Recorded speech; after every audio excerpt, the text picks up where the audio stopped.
Hey there, welcome. My name is Brian Conway from achievesuccess.co.uk and welcome to this, my live stream, which is primarily focused on helping people who run and operate their own businesses, entrepreneurs.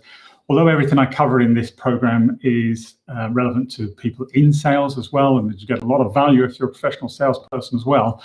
This year, in case you haven't joined me before, I'm really focusing on helping people who run and operate their own business, because it's a challenging time. Lots of businesses are struggling, lots of businesses are going to fail. And this series of live streams that I'm doing is focused, therefore, on helping with your sales and marketing. Now, this video I've called Become the Marketing Wizard.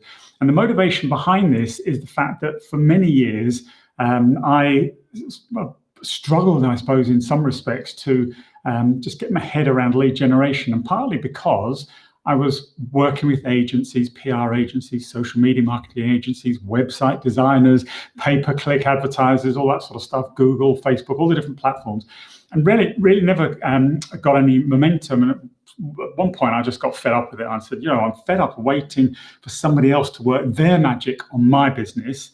And instead, I'm going to work this all out for myself. I understand sales. Surely marketing is really just another form of selling, which I believe it is. And that was it. I decided I would become the marketing wizard for my business instead of looking for a marketing wizard. And that's the purpose of this series of videos that I'm doing. As I said, is really to help you understand the principles of marketing so you can generate more leads, so you can close more business, so you can improve things like your follow-up and your client engagement and everything that will help you make more money. Now, before I kind of get into the content, in case you've not joined me before, so my name is Brian Conway. For 30 odd years, I've been in sales and marketing. For probably the last 12 to 15 years, I've been working in the world of particularly lead generation, I would say. And for years, I've been producing loads of video, and I deliver live workshops all over the world, face-to-face as was, now obviously all online with COVID. But I've started doing these live streams because primarily it means I can get more content out and help more people and help them quicker, rather than having to waste and invest time in editing videos and exporting them and compressing them and uploading them and all the other work that kind of goes into video production. So it's going to be a little bit raw. If the phone rings, in fact, I'll put my mobile on silent. If the phone rings, then we'll have to deal with that, and put my laptop on silent as well. There we go. I should have done all that beforehand, but as I said, I'm just going live. So as I said, this program is all about helping you become a marketing wizard for your business. And I think this is going to be so important as we go forward and get into 2021 because of COVID and this corona pandemic, et cetera, and the impact it's having on business. Now, the challenge I find with a lot of the clients that I work with when they own and operate their own company is the fact that when it comes to operations, it's more about, they focus more on the things that they actually do, the service that they deliver, which is important, obviously, and you've got to deliver a high quality service, I'm not denying that. But a key aspect of operating a business is sales and marketing, and too many people outsource that to somebody else. And some have success, I suspect, but I didn't have a lot, and a lot of the people I speak to have similar war stories, I'll call it that, where they have been engaged with somebody, paid them a load of money and not really had a lot of results for it. Now, you can still use services to do a lot of the work, but I think what's important is you understand marketing principles and marketing strategies and marketing tactics, and then think about how that all fits together. Now, the two things I'm going to be focusing on over the coming weeks and months are your messaging, or what we sometimes call copywriting, as in the writing of sales copy, not copywriting as in intellectual property. And the other thing I really want to help you with and focus on is automation. So sharing some tips about different tools and platforms that will automate a lot of your marketing, a lot of your sales, and a lot of your follow-up. So actually, it means you do it on a consistent basis, because one of the keys for successful marketing is consistency. Okay, so what I'm going to do here is just flip over to my tablet here. So bear with 1 sec. So pop this up. So I trust you can see that screen.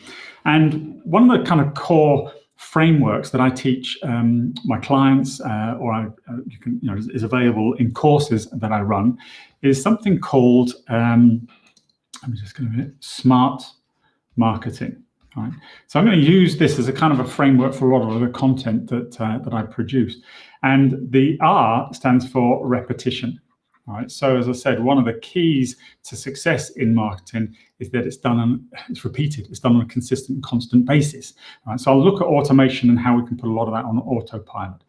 If we work our way up this kind of stack, the A stands for advertising medium.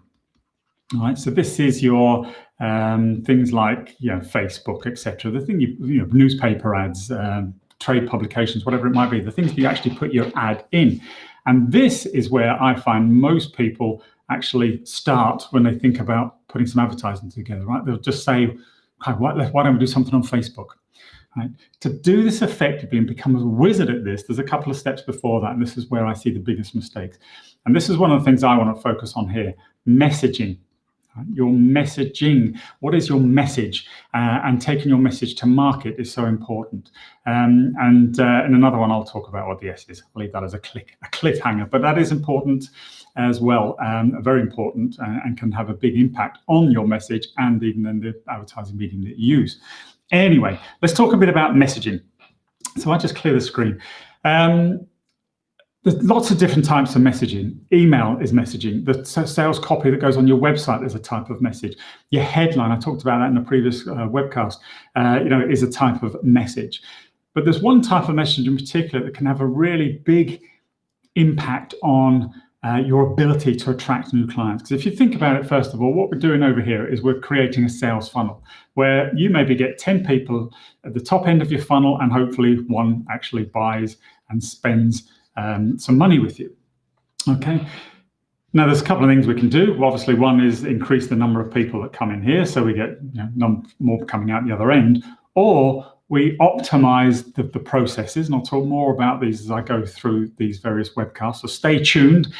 So if you haven't joined me before, if you're watching this on YouTube, hit the subscribe button and the alerts, and you'll get notified every time I go live. If you're watching this on Facebook or whatever, LinkedIn, etc., just follow and like and whatever.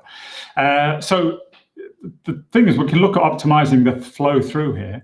That actually, I guess, makes the kind of the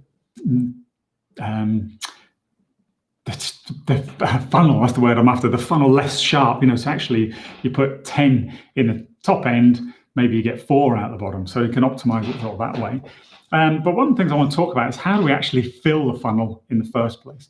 And quite often, the biggest thing that can impact your ability to fill your funnel is your offer. Now, there are lots of different types of offers. I will talk again about different types of offers as we go through. There's offers that will fill your funnel. There's offers that will help you close more business. So I'm going to talk about offers that will fill your funnel. And I often refer to this as bait, right? Or funnel bait, to be precise. Okay, so funnel bait. What kind of bait can you put out there that will attract your ideal client into your funnel in the first place? And this is really about creating a very compelling offer. When I say very, I mean a very compelling offer. Right? An offer that almost is a no-brainer for your client to take advantage of, because what you've got to recognize is that you're not only competing against other people in perhaps your marketplace, but you're also competing against alternatives to the use of a customer's potential capital. So what I mean by that is, if you were a hair salon, for example, then obviously you're competing against other hair salons, but you might also be competing against somebody deciding that rather than get my hair cut and feeling good about that, then maybe I'll go for a facial. So you might be competing with a health spa of some sort, where somebody could go and have some kind of personal treatment and get the same kind of personal benefit and feel-good factor that they get from getting their hair cut. As an example, maybe a little crude, but you kind of get the point. So you've really got to try and grab somebody's attention and attract them into your funnel so you can nurture them through that process and then ultimately close them. So the bigger and more compelling you can make your offer, the better. So for example, let's say you were were a spa and you're doing facials, well, an obvious offer, you'll see it all the time, might be 10% off or something like that. But it's not that compelling. What if you made it 90% off? What if you said it's free facial? Okay, now that would be quite compelling, and somebody who was sort of thinking about maybe getting a facial or whatever. And again, any service that you offer, if you're an architect, a free review, a free survey, free site assessment. If you're a financial advisor or whatever, again, might be some free financial review. If you're a gardener, it could be a free cut of the grass or whatever. You can do something for free. Now, I know the first thing that everybody says to me when I talk about this is, well, one is free kind of perceived to devalue stuff, and I don't think so. No, everybody likes an offer. And secondly is, but yeah, if I charge £40, I don't know how much a facial is, but £40-50 for a facial, I've lost £40-50. And here's the challenge. You've got to think about what I call the LTV, the lifetime value of your client.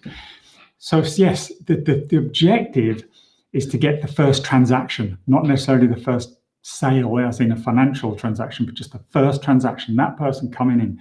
If you can display the quality of your surroundings, the quality of the facial, get somebody to experience the glow or whatever of the type of facial that you give them, etc., they're just more inclined to come back, particularly to you instead of another salon.